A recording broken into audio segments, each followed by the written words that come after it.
My name's Suzanne Leal. I'm the author of novels The Teacher's Secret and The Deceptions, and a bit of early publicity for me. My new novel, Running with Ivan, will be published in February next year. I'm also the host of Thursday Book Club, which is an online book club to connect writers and readers online. But today you're here to see my guests, and I'm so delighted to be hosting them. The session is called, of course, When the Violence is Over, and my guests are Marion Frith, Mercier, and Dr Ariana Krynen. We're on Gadigal land of the Eora Nation, and I pay my respects to elders past and present, and to First Nations readers and writers with us here today. Now, I've got to give you an emergency evacuation talk, which is not great for me because I've got a few geographic issues and I tend to get lost. So not me. Don't follow me. You can follow Gwen, the volunteer. And what you do is you go out the door and you keep on going, and then you go right into the foyer of the Mitchell building. Then you go out towards the domain, and there'll be a fire person there. Got it? Excellent. That's the last of my emergency housekeeping notes.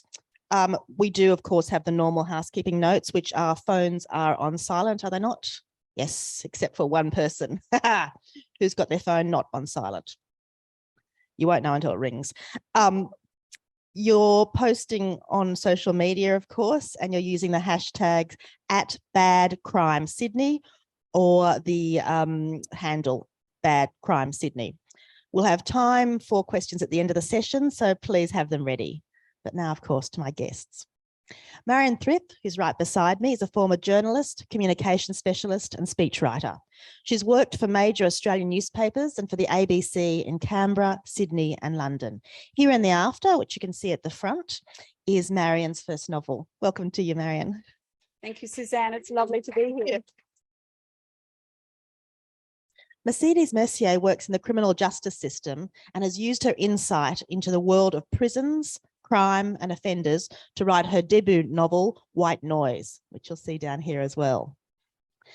And because we're a festival of expert views as well, we have our expert psychologist here today in the form of Dr Ariana Krynen. She's a senior clinical psychologist who's worked with teenagers and adults in public, private and university settings. She now works in private practice in the Birch Tree Centre, which is a treatment clinic for trauma, addiction and eating disorders. Ariana, welcome to you. So, Ariana, we're going to start with you, just in terms of psychology, a bit of a 101. First of all, the difference between a clinical and a forensic psychologist. What is it? That's a really good question. Thank you.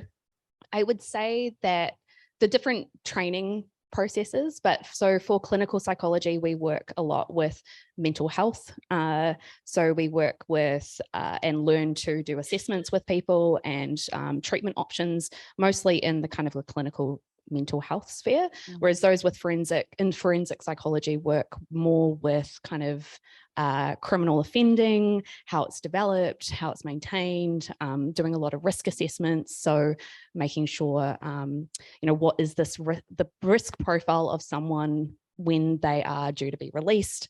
And so there's kind of a thing of managing, I guess, community safety as well.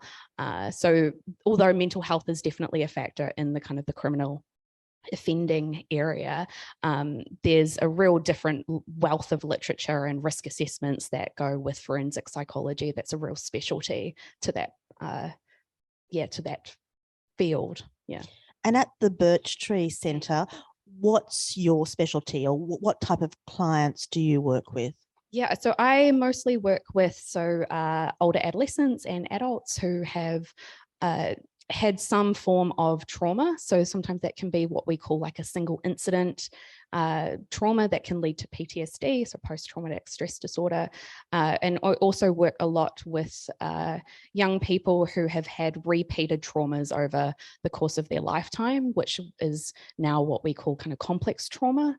And as well as I work a bit with addictions and eating disorders, which is often co-occur. So those who have trauma sometimes lead into having some form of addiction or eating difficulties. It's interesting, when we were talking about this earlier, I don't know how many people in the audience have read Room by Emma Donoghue, about a woman who's captured and who has a child while incarcerated in a private house. And the interesting thing about that book, I mean, it's a beautifully written book, was always, how do you manage such a broken person afterwards, or someone who's had such breaking experiences? And that might be an extreme version, but are the sort of people you're dealing with people who really have had one after the other, and you have to try and work out how we're going to fix you? Yeah, I think that the range of people that I see in their stories, it can be really, where do you begin? How do you, and I think that a lot of what we do is just being with someone and hearing their story and giving them space to talk through what has happened to them can in and of itself be quite a profound experience for people. We're going to be talking about post-traumatic stress disorder. It's a term that I bandy around without really understanding actually what it is. Can you help me with that? Yeah, sure. So post-traumatic stress disorder, or PTSD, is a mental health disorder that was actually formalized after the veterans from Vietnam came back and were experiencing a lot of psychological difficulties. So in essence, it's that when we feel that our life is in danger, our survival internal mechanism comes online. So that's our fight, flight, freeze response. And because it's prioritizing, we need to just keep you safe.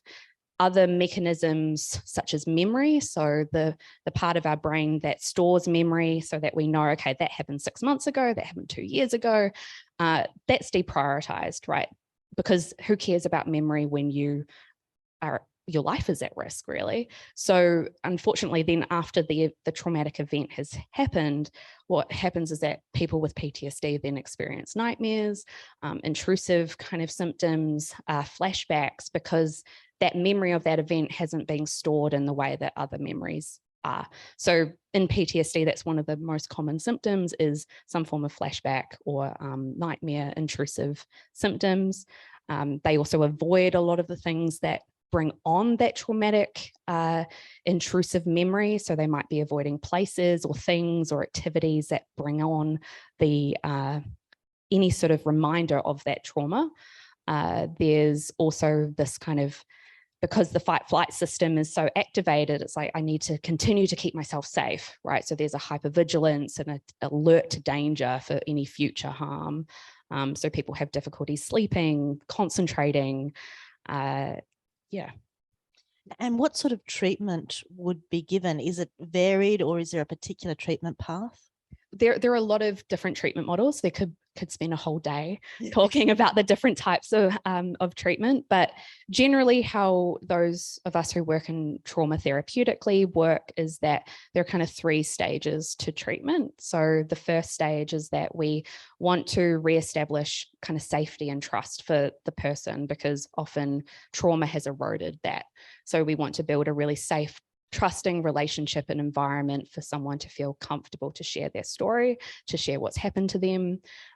We want to also provide a lot of education as to why this is happening to them, because it's a really scary thing to have these sorts of symptoms happening to you and you feel completely out of control of your body. And so giving them some understanding of why your body is doing this, that you are actually having a really normal response to something that was not normal.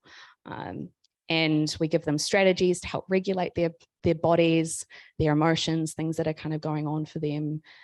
So that's the first kind of stage. And then the second stage is reprocessing the actual trauma. So talking through what happened, to give them a coherent narrative as to what happened, and to also shift a lot of the blame responsibility that people are often left with after a trauma, to try and shift some of those negative beliefs that they have about themselves and about others. So that's the second stage. And then the third stage is that we want to help them to reconnect with themselves. Who am I that now that this has happened? Connecting with other people in their lives, connecting them with activities that are nourishing. And so that's a general kind of framework, I guess. And there's lots of different therapy techniques and models that are integrated in each stage of treatment.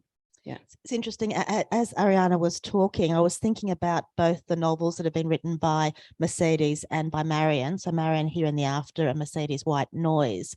And they're both novels about post-traumatic stress disorder, and in their very structure sort of follow through what's happening for the characters. For those of you that haven't read the book, and perhaps for those of you or the books who need a refresher, I'm just going to ask Marion. Marion, for me, your novel is a story of a friendship of two people with this condition, with PTSD. Can you tell me a bit about the two main characters in Here and the After? Yes, I mean, we talk about PTSD like this and it sounds so heavy, doesn't it? Sorry, it sounds so heavy, doesn't it? But in fact, and it's incredibly heavy and it's incredibly sad, but I don't think that necessarily makes the people that suffer from that or the stories that we can weave around that totally bleak. And the friendship between my two main characters, I hope, sort of shows that there can be light and hope in that darkness. So my characters are Anna. Anna is an older woman. She's in her 60s and she has life absolutely sorted. She's been widowed 5 years from a husband that, you know, helped make that life perfect for her. And she's just coming through that tunnel of grief. You know, she's just at the point, okay, I've got another third of my life, I'll live it. And she goes out one day, she's got a high-flying executive job, and she goes out one day and she's caught up in an absolutely horrendous terrorist siege. So think of any of those attacks that we've read about in Europe, particularly lately. And it's that, and she's the sole survivor of something that's just inexplicably foul, but common. You know, it happens every day somewhere around the world. The other main character is a young man called Nat, and he's 35, and he's an Australian Army veteran who's done 2 tours of Afghanistan and is really not doing very well. On the outside, he can appear to be living his life, but he's really struggling. He's not in a great shape at all. I really love Nat. I have great empathy for him and where he's been. And the story unfolds because in his very addled mind, as a vet, as a contemporary vet, he feels really strongly that it's his fault this has happened in Sydney. And it's his fault because the government told him, and the Australian government did when they deployed troops, said, we're going to stop terrorism in its tracks. We're going to stop it over there. So Nat feels it's his fault. He didn't do his job. If he'd have done it, this woman would have gone out at lunch and be safe. So that's the sort of the nexus of the friendship. So they've both got PTSD, and they both are the only person each of them knows who can fathom where they are now. What inspired this novel? I'm really interested in trauma, and I don't say that in a sort of voyeuristic sort of way, but I really am, because I think it is so fundamental to the human condition. It happens, and there's a sort of a sense that it's something to fear and to stay away from, and how can you explore it? But I'm really interested in it because I have not had a lived experience of extreme trauma myself, but I know trauma and I've been around it. And I think we can't hide from it. And I was watching the news a lot at that period around Afghanistan, around ISIS, etc. And you'd sort of be shoving in your bowl of pasta, and the camera would pan across these faces of absolute suffering and evil. And then off camera would go, finish off your dinner, not give them another thought. And I became really fascinated with this idea of, but what happens? How do they, as you're exploring with Ariana, how do you get back after that? Like, the world doesn't stop for you. The world doesn't care that this has happened. And so that was it. I wanted to try and step into the heads of people when all the fusses died down, and how do you take those dolly steps back to life? Because actually you've got a choice to live or not to live. And how do you make that choice? And then how do you progress through that choice? You've worked in journalism on international and domestic front. is this your way beyond journalism? So journalism, as I understand it, correct me if I'm wrong, generally is get the story, get out, unless you're doing long form investigative journalism. Was this the chance to look beyond journalism, to look to the end of those stories you maybe started and didn't finish or weren't able to? Yeah, I suppose so. When I was young, I was a court reporter, so I spent a lot of time in the court system, and it became a sort of a bit of joke, a joke with my editor that, you know, all I had to do was be told that, you know, that criminal didn't have a teddy bear when they was a kid, and I would just be, you know, a cot case and write, you know, purple prose tearjerker pieces. And that was true, because I think in the court system, I learned that mostly there's a reason that someone's not doing great in life, and it might be they've been a victim of crime, or they're committed it because of their own trauma. So yeah, I suppose so. I'm really interested in that notion that there is more than the fact. There is more than the headline, woman survives terrorist attack, or, you know, man accused of war crimes. So yes, I suppose that's fair to say. I'm interested in the full trajectory of an experience that sits so deep and dark, I suppose. Seems to me that you don't often see in novels the intergenerational friendship. So a friendship between Anna, who's got grandkids, and between Nat, who's just starting off really in a new marriage. Was this something you were also interested in doing?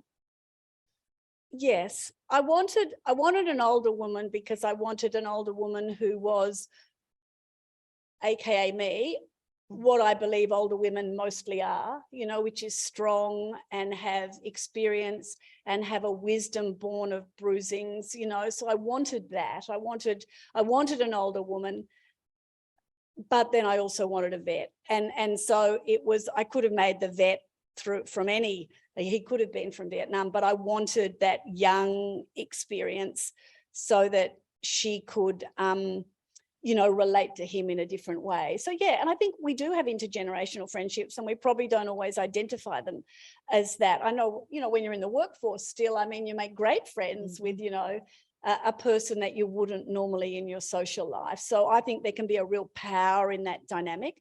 I think it was interesting because they were of different sexes. So, you know, what does that set up? But yeah, I wanted to look at that. That was a conscious decision. Mercedes, I really enjoyed your book. And before we get into the nuts and bolts of what this book with this terrific title and cover is, I just want to focus a bit on you. Now, you work in corrections. What exactly does that mean? I do. So it's probably not quite as exciting as it sounds. So I work in media and communication. So it's more the corporate side of corrections as a whole. I'm not in the prison every day working with inmates, but I do go in probably about once a month. I can go in there, do some, you know, if we need to do some reactive media, or we do a lot of good news stories, because there is a lot of fantastic programs and rehabilitation that goes on inside prisons that I think a lot of people aren't aware of. And it is one of those sections of society that's sort of a little bit separate from mainstream society, sort of hidden away a little bit. People sort of, you know, see, you know, offender being sentenced, off they go to prison, and that's most of the time sort of the end of it. But yeah, so my role in media and communications is to bring a bit more of an awareness of the work that corrections does, to the community. And are you based in a particular prison or prison complex?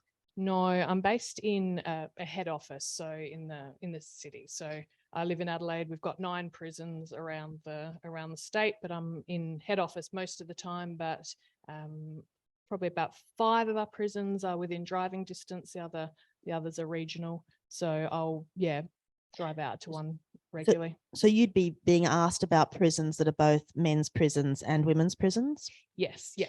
And what, if you had to say what the difference was between the two, how would you define it?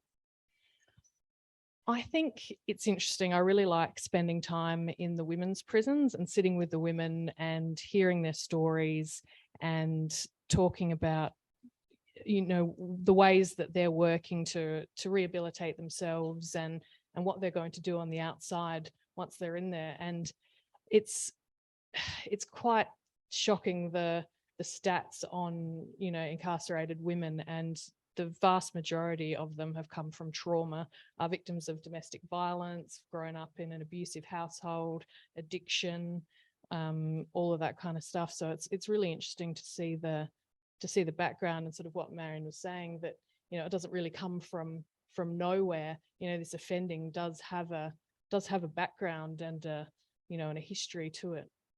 And for the men's prisons, what would you take from the men's prisons? And if you had to describe them in a couple of words. Probably not as terrifying as you would think. A lot of them are medium and low security prisons, so they're just wandering around. So, you know, you walk in, you go through the gates, they're moving around, they're doing work, they're maintaining the gardens, they're moving between education or programs. And then on the other end of the scale, you do have the high security ones, which are pretty intimidating and quite sad a lot of the time as well. But yeah. And it's to the prisons that you bring us in your novel, White Noise. We meet, first of all, Dr. Laura Fleming. Who's Dr. Fleming? So I was inspired to write it by one of my good friends who I went to high school with, who's a psychologist with corrections. And I was just sitting down with her at, you know, lunch one day, and she was telling me about her work day and, you know, what she'd been doing that day. And I just thought, it's such a huge responsibility to sit opposite this person and talk with them in sessions and have to decide whether or not you believe they should be recommended for release, whether they're rehabilitated, whether they're safe enough to you know, be allowed back out into the community, whether they're going to reoffend, whether there's going to be another victim of crime. And I just thought, what a huge responsibility. And it's one of those jobs that I think isn't often recognized as much as it should be. So I really wanted to highlight that in my character of Laura. And I think there's a lot of me in her too. I'm quite idealistic, and I wanted her to have that she works in this environment that can be quite challenging. It's a really tough environment, but she's this person that comes in every day wanting to do the best. She believes in people, she believes in second chances, she believes in rehabilitation, and that's why she's doing her job to the best of her ability every day. I found the book particularly interesting. In my day job, I work as a tribunal member, and I make decisions about whether people should be allowed to work with children or not. So if someone's been refused, they can come to the tribunal. So much like Laura Fleming in Mercier's books, you're torn between obviously the protecting children is the most important thing, but you've got to also think of people's careers and people's futures, which is exactly the situation you're in when you're looking for parole. You know, is society safe if this person is released on parole? But what about the person's future in itself? And that's how we come to meet Justin Jones. Tell me a bit about Justin, where he is. So Justin is an inmate. He's in on a violent crime. He's come up for his non-parole period's ending. He's coming up for parole. He's had a previous psychologist who he's been working with, has done many, many hours of sessions with him. And she's basically said, yep, I believe he's ready to be released. All you need to do is rubber stamp it, off you go.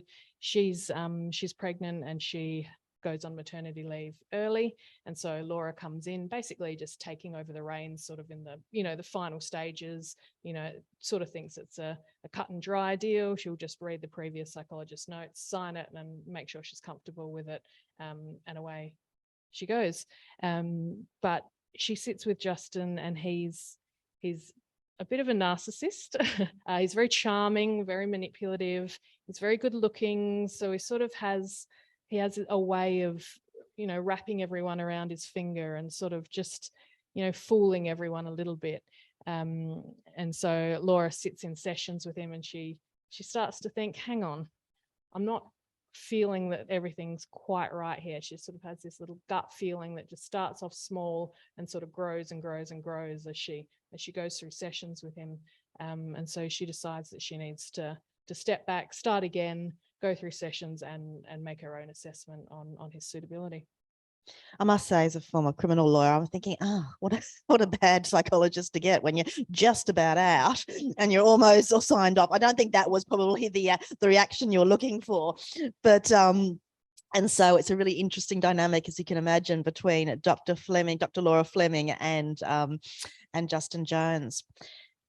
Laura's got her own problems, though, so she's not just looking after other people's problems. She's had experiences that stay with her. Can you tell us a bit about that? Yes, so Laura, in her career before a psychologist, she was a paramedic, and that was born from my younger brother, who's a paramedic, and just hearing the stories of the work that he does, it just breaks my heart and blows my mind that there's people out there that can do that kind of work day in, day out, and not be changed by what they see, and still, want to be out there helping other people. And so Laura was a paramedic. There was an incident in her past while she was out on the road. She was attacked, and as a result of that, she had a history of addiction to painkillers. And through that process, I won't give too much away, but there's an incident that happens with her daughter that she blames herself for, and she really carries it with her for years and years and years, and she's basically just beating herself up. This shame, this guilt is just tearing her apart the whole time. Ariana, to our expert, how widespread are addictions in your view or in your experience following trauma? I think that addictions and trauma go kind of hand in hand. There's more increasing recognition of that now, in that it is often a way that people can cope with their trauma. I think that with Laura, she had a significant kind of pain, physical injury as well, which it's very, very easy to kind of slip into a painkiller kind of addiction following that as a way to cope, that can then kind of spiral out of control. But a lot of people I work with have some form of substance use as a way to kind of regulate their nervous system, because it's just so in that fight flight mode constantly that it's just a way to regulate. Yeah. And if you had to rank in terms of the types of addictions, which do you mostly see in your practice? Alcohol, very common. Marijuana, common as well. Painkillers, less so here, I think, from my personal experience, but those would be the main forms of, as well as eating, kind of like binge eating as a way of regulation too. Yeah. Thank you. Mercedes was describing Laura Fleming's gut feeling. And again, in my job as a decision maker, the idea of using your gut feeling is don't go there. I mean, in terms of it's all about the evidence. But not all life is like that, and not all careers have those sort of imperatives. So I wanted to start with you, Marion, particularly as a journalist, but also as a novelist. What reliance would you place on your gut for journalism? Like a gut instinct, a gut feeling for a story? Well, I'm actually a great believer in gut, because I think it's a really primal force. Now, whether or not you act on it, I think it's an instinctive thing. So the gut feeling for a great story, I mean, that's the germ, isn't it, of pursuing something. You've got a gut feeling this is worth doing. With journalism, you then have to throw yourself into research and fact. Does it hold up? Similar to what you do in your role. So it has a starting point, but then it doesn't have a carry through, if you like, whereas like Laura gets the gut feeling, and then again she goes pursuing the evidence. So that's similar. I mean, when you're storytelling, when you're noveling, when you're writing a novel, when you're writing a piece of fiction, I mean, gut is everything, isn't it? Because you don't have to have facts. Nothing has to be true. Everything can be made up. Everything can be a lie. And that just comes from your gut of what you think will make a good yarn. So I think they're very different disciplines. And I think a gut feeling or an instinct has a very different role in both. Does that make sense? Oh, I think that makes a lot of sense. I can just think, you know, on one side of the brain, there's evidence only. On the other side, it's go for the gut and write a novel. Does that ring a bell for you, Mercedes? Tell me about that. It does, yeah. So I think I don't plot my novels. I sort of have an idea of, you know, the ending. I have sort of an idea of where it's going to go, but I have no idea how I'm going to move the story through those plot points. So I think for me, writing is basically all gut. I'm sort of writing, I'm like, does this feel interesting? Does this feel right? And so I think I do rely on my gut quite a bit in writing. And how about your work in corrections? Is there any gut instinct in that? I think so too, because you can have people saying one thing a lot of the time and it might not necessarily be, it might not be true, it might not be accurate. And there is a little bit of, you know, reading the signs and sort of having knowledge in, you know, what lying looks like. But then there's also something that you can't sort of explain. You just get that feeling that, you know, something's not right or someone's not telling you the truth. That feeling that things aren't right, does that form part of your practice as well, Ariana? Oh, absolutely. I think Mercedes kind of captured that feeling really well with Dr. Fleming. There is just so much that goes on in a therapy session. There's just so much information, verbally, non-verbally, that kind of happens, and you're kind of like wading through it all. And so part of it is, you know, your intuitive gut instinct, which is often based on previous experience and knowledge that you do have, that something's off here, something's not being spoken here, something is weird. It's kind of like a spidey sense that can really lead to great breakthroughs in therapy by kind of going with it and being curious. Yeah. Can you give an example or not? Not off the top of my head. So if I'm your client, for example, Sure, yeah. and we're together and I start with talking about an incident of trauma, and if I go off on a tangent, would you follow me there by gut, or would you bring me back? So I would probably say it would be based on my understanding of you. Is this a common pattern that we seem to kind of find ourselves in a bit of a dance? Yeah. Are we not talking about something that is actually really important? And I would be very kind of curious and go, I'm noticing that we sometimes kind of find ourselves kind of moving away, and I'm just wondering what that's about. And you kind of like explore that with, at least in my work, kind of exploring that and naming it with the client as a process that's happening. And maybe it's something, maybe it's not. Depends. And to be a psychologist, what two characteristics do you think a good psychologist needs to have? Or what two character traits? Oh, that's a good question. I think a lot of curiosity. Yeah. I think a sense of like being kind of human. I think there can be a common thing of, oh, well, you're the expert, you know, like you have it. And it's like, I'm human too. Like a lot of, and so to just be alongside someone and being like, it's really hard being a human being. This sucks. And to have that openness and just genuine kind of way of relating to people, I think can be, a beneficial process. So really communication and curiosity. Marion and Mercedes, that sounds a lot like what you need to write. Would you agree, Mercedes? I think so. Yeah, I think curiosity is huge in writing and being an author, and just, you know, being curious about the world, and, you know, sitting in a cafe and listening to people, and, you know, grabbing like a little, you know, a quirk from somewhere there, or, you know, a way that they phrase something there. yes, I think curiosity is huge, and communication as well, because you're communicating a story. You need to work out the best way of communicating this story to the reader.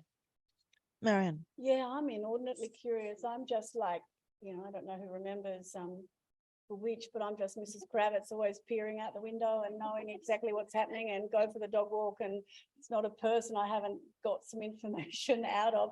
I got caught up in a great thing today with a guy out the front. What are you doing? Well, sorry. I got caught up in a great thing this morning with a guy. Just, what do you do? Why have you parked the truck out the front? What are you doing? And that went on for hours. So yes, I think curiosity is really, it's really important, because I have such a rich life in my head from everything I know from being curious.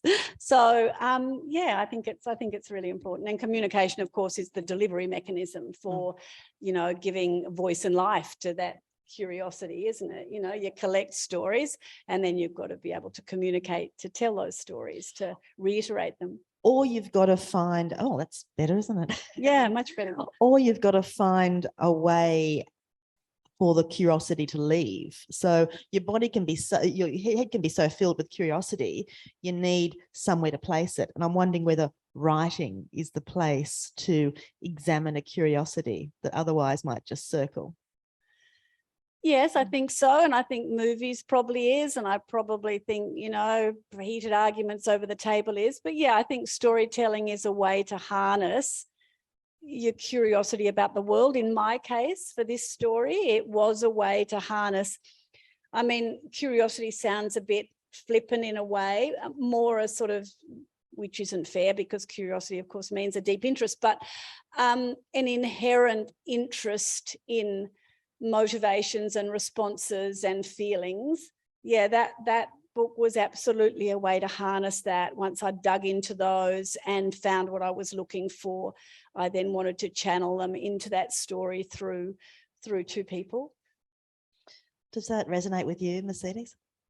Yes, definitely. I think, like Marion said, curiosity is a strong word, but it is a correct word. And I think I had all this background and interest, and I'm just so fascinated by the criminal justice system, by the people that work in it, by offenders' brains, the background history. And so I think I've just been so curious about all of that kind of stuff over the years. I needed to channel it into something and just get it out and see it as a story. One thing that unites both of your novels is that the characters have had a brush with death. And I understand that fiction may also be reality. And I think you've both had experiences like that. Is that right, Marion? I had a medical experience, a brush with death. I mean, I was lucky to survive. I got sepsis very badly, and that was a really, really, really critical thing. But yes, I haven't had a sort of a violent or third person brush with death. How about you, Mercedes? What's your experience? Mine was the same as Marion, actually. Yes. I got lots to talk about. So I'd been over in London, and I came back and I had this really bad backache, and I was like, oh, might have been just because I'd been sitting in an economy class seat for 24 hours. And so I just let it go for a couple of days, and it just kept getting worse and worse and worse. My stomach was just getting bloated, and I was just feeling really, really unwell. So my parents ended up taking me to the hospital. And when I was there, the doctor told me I just had period pain, gave me some Buscopan, sent me home. Kept getting worse. I was in agony. I was sitting in the bath trying to alleviate this pain. Nothing was happening. So we went back to a different hospital. They did some tests, and they saw that I'd had a burst appendix. And because it had been left for so long, I had sepsis, all through my organs. And they basically said that if I hadn't come back, I would have been dead within 24 hours. So yeah, another similar situation. I'm glad you got to hospital. Yeah, me too. Straight after you recovered, did that frighten you, just the thought of how close it was, or were you just so relieved? I mean, what was your immediate and then medium-term reaction to it? I think I was just so exhausted by the end that I think it genuinely took me probably a few months to sort of really understand how close I was and how, you know, how serious it was. But yeah, it sort of put things into perspective a little bit. How about you, Marion? Well, I think, yes, I think any reminder, as sort of, you know, huge as that or not, I mean, of course, it's actually, Pollyanna Frith speaking, it's actually very good to be reminded of our mortality, isn't it? You know, in the aftermath of anything, you know, we ain't guaranteed tomorrow. We're not guaranteed this afternoon, you know, and I think it's actually from any experience, yes, when, okay, you're lucky to have come through that. Of course, that's heightened for a long time after, but it's very easy to eventually for that heightened gratitude to sort of erode. And I think in exploring near-death experiences in a, you know, people that come close to the edge and then come back, it's not necessarily a linear path. So of course you're glad you survived. Let's put the sort of medical experiences aside. Of course, the characters, they're all glad they've survived, but that doesn't make life easy, and it's hard to hold, to use the word gratitude again, I think, to hold that gratitude, you know, and you quickly fall back into that space of, oh, well, what will be? And my characters, Anna and Nat, are both struggling to be grateful that they've survived. And there's a lot of moments in which it would have been easier, they believe, if they hadn't. And I think that's different, a different scenario. So, Ariana, if Marion or Mercedes or Laura or Anna presented to you, having each of them had a brush with death, what sort of reactions might you expect, and what sort of treatment might you give? Big question. Yeah, where to start? I think you beautifully described it. I think that there's just such this kind of tension between, I'm glad I'm here, but why did this happen to me? This is unfair. Why did it have to happen to me? Why not somebody else? Nobody gets it. I feel detached from others. And I think that you beautifully kind of wrote about that with Nat and Anna. I think there's, and I think that Marion, you really nicely kind of, I think that with Nat and Anna's kind of, I guess, friendship, that there's this sense of, you know, other people just don't get it. Like it's, so that's why we have a lot of like trauma support groups and things, so that people can kind of connect with others who, it's just like, I might not have gone through the same experience as you, but I get it. And you can feel kind of less alone in that. So it's sometimes with people who come in, some days are like, oh, I'm so glad today, like this week was an okay week. I feel connected. I feel in my body. And other weeks it's the complete opposite. So there's a constant oscillation, I think, often that people will experience, because it's so much to comprehend for someone. Thank you. What I find interesting too is, it's all very well dealing with other people's trauma, but when you do that, or when you research it, or when you write about it, surely some of the trauma comes back to you. And the question is, for each of you in your previous and current professions, how do you manage the trauma that comes of hearing about trauma? Mercedes.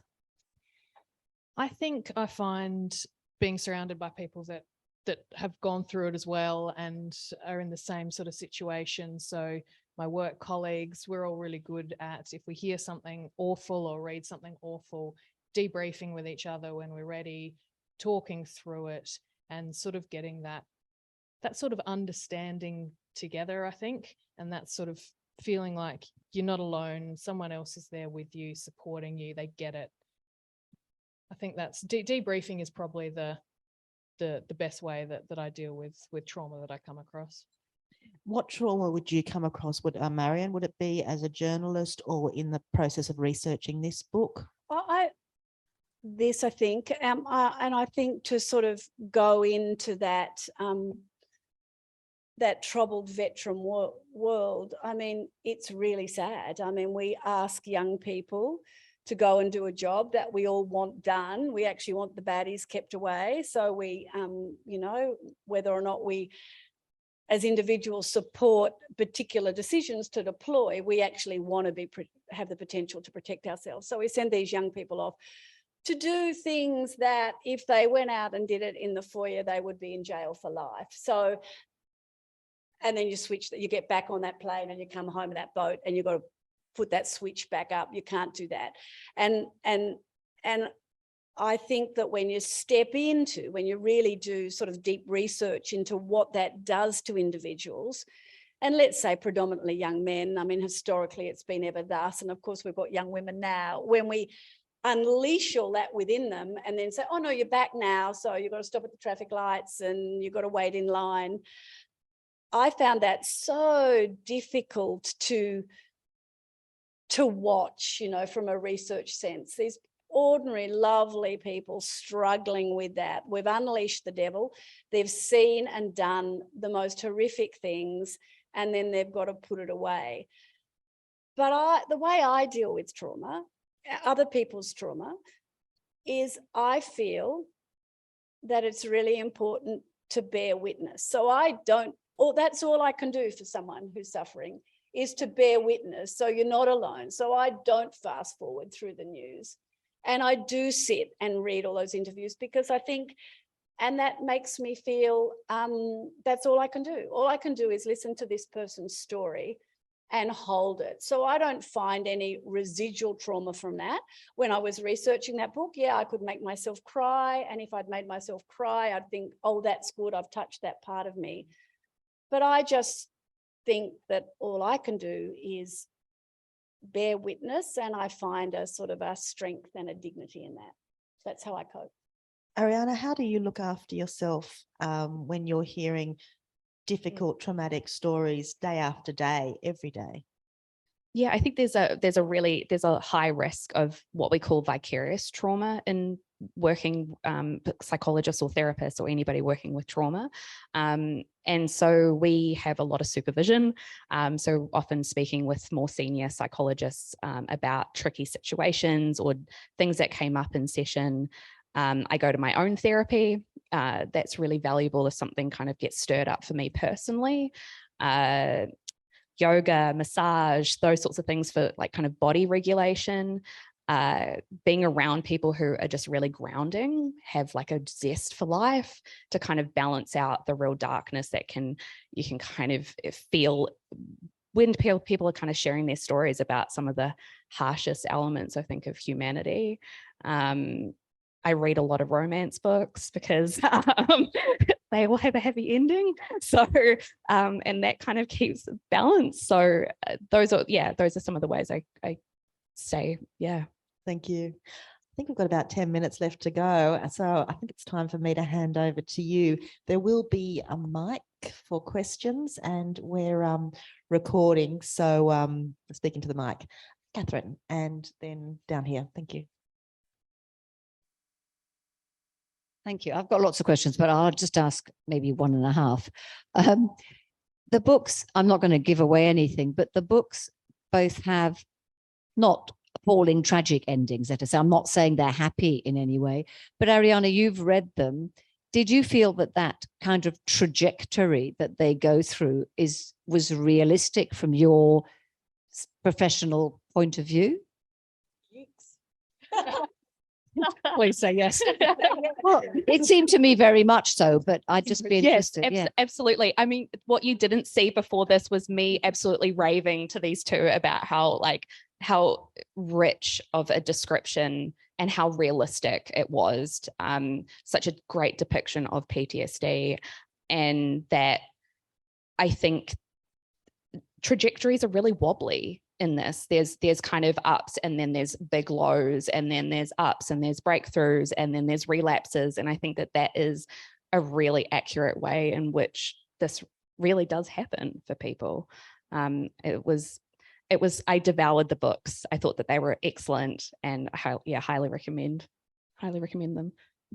You had another half question. Another half question, which is, I suppose one thing that struck me was the physicalness of PTSD, because people often use it in a slightly flip way. Oh, you know, something terrible happened, I've got PTSD about it. I mean, in the sense that, you know, we do use psychological terms in a way that we probably don't, because we don't really know what they mean. Absolutely. Yeah. But the physicalness and the fact that it kind of, in both cases, different reactions, but how hard it is just to live was really powerful. Yeah, absolutely. To speak on the flippantness, I think that we do that a lot. Whether people say, oh, I've got OCD or I'm ADHD or I'm bipolar. It's just it's like, no, you don't. It's a very kind of reductionistic way of looking at it. But yeah, I think that what happens is that because the memory of the trauma is not being processed in the way that it needs to, is that it's re-experienced as if it's currently happening right now. And all of that, all the body memories, the somatic, like body sensations, it's so profound. And you're right, there's a real kind of physicalness to it. It's exhausting. It's really hard for people to kind of get whacked with a flashback while they're out doing something and then reminded of this thing that's so painful. It's exhausting. Yeah. Thank you. There's a question a bit closer down the front. Thanks. So seeing as with the crime festival, I thought I'd just ask a crime-related PTSD type of question. So I've personally been in the psychiatric system as a patient for over 18 years, and I've seen a lot of trauma from other patients because, you know, you sit there and you discuss stuff when you're not in therapy. So I'm just wondering, you know, why do some people turn their pain outwards and become offenders rather than turn it inwards to themselves? Like, is there a characteristic in particular that you find makes people turn it outwards and become an offender and end up in jail rather than, you know, because often PTSD patients, you see them in the hospital rather than the jail. So, yeah. I'll answer. Okay, fine. Sure. That's a really great question, and I think that, you know, that's such. Sorry, could you just repeat the question for the people who are on Zoom? Yeah, sure. Thanks. So to more accurate, hopefully this is you'll tell me if this is what you asked. So how come some people will turn to offending when they've had some form of trauma or traumatic background versus kind of maybe a more kind of classic mental health presentation of maybe self-harm or so I mean there's a whole research back of this. I would say that there's a lot of factors involved. There's from babies, there are kind of early personality kind of what we call temperament. So some kids are a bit more what we kind of call like externalizing of their kind of feelings, whereas other children are a bit more reserved, shy, withdrawn, and kind of internalize how they feel.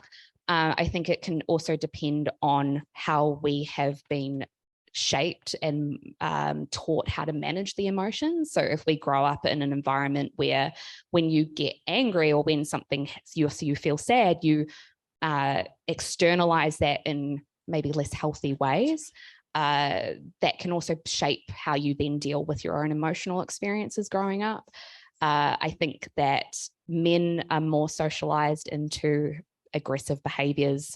That's, you know, the kind of toxic masculinity kind of culture that we have. So men are more likely to kind of engage in more kind of classic offending behaviors. Those are just some of the factors that are at play. I'm sure that there's heaps that I've missed. Yeah. We have 2 questions. Thank you, Michael. Thanks. Yeah, sorry, it's another one for Ariana, but it's just so interesting. Can trauma get passed down from, you know, parents to children, and if so, in what sort of situations? Just for to the people on Zoom, can trauma be passed down, and if so, what situations? Yeah, so there's I can't speak for more recent research on this, but absolutely there has been a lot of discussion of, say, the trauma of, say, like the Holocaust survivors and things like that being passed down in terms of kind of a more genetic ways in which it kind of gets passed down intergenerationally. I think that there can also be a way in which, we often pick up the way our parents view the world and see the world, and that if there's be careful what's out there, you might not, don't trust people, that sort of worldview can also kind of be passed down. There can be unintentional ways in which sometimes dysregulated parents can, I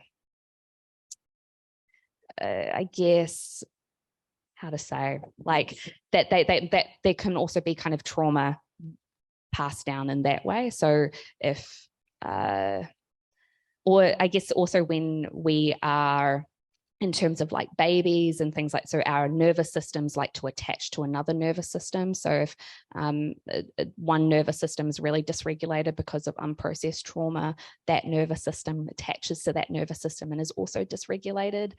So there's lots of ways in which it can be passed down. Yeah. Our final question. This is for Mercedes. I'm very curious as to how you came to work in corrections. And I wondered, were you a 17, 18-year-old saying, I desperately want to work in corrections? Or how did you end up in the role you're in today? It's a really good question. I think I've always been, sounds strange, but I've always been really interested in prisons and the criminal justice system. When I was a kid, if we're going on holidays, if we'd go to, Dubbo or somewhere, I'd always be like, oh, can we do the old jail tour? My parents are really, I don't know. I think just from youth, I've just been so interested. And I was working in the homelessness sector. I was doing media and communications in that sector, which was really rewarding and really interesting. And then one of my friends sort of saw the corrections job advertised and was like, this is perfect for you. So I applied and thankfully I got it. And I've been there for almost 10 years now. And I can't see myself, working in another department.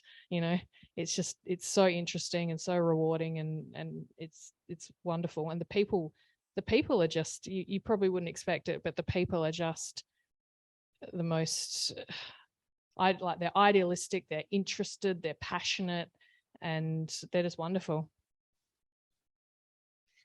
I think that's an uplifting way to end our session. A couple of notes. There'll be signing at the bookshop on the signing desk, which you'll see back near the bookshop. We're going to have to clean the room. So when you leave, could you leave promptly, please? And we'd love your feedback on the festival. And there are feedback forms, or no, you go to the website, badsydney.com, and feedback would be terrific. Enjoy the rest of the festival. There's still 2 days to go and tickets still able to be purchased. So hope to see you at some other sessions. Thank you very much to my guests, to Adriana, to Mercedes, to Marion, to Gwen, and to Ollie, and to our audience. Thanks, Suzanne.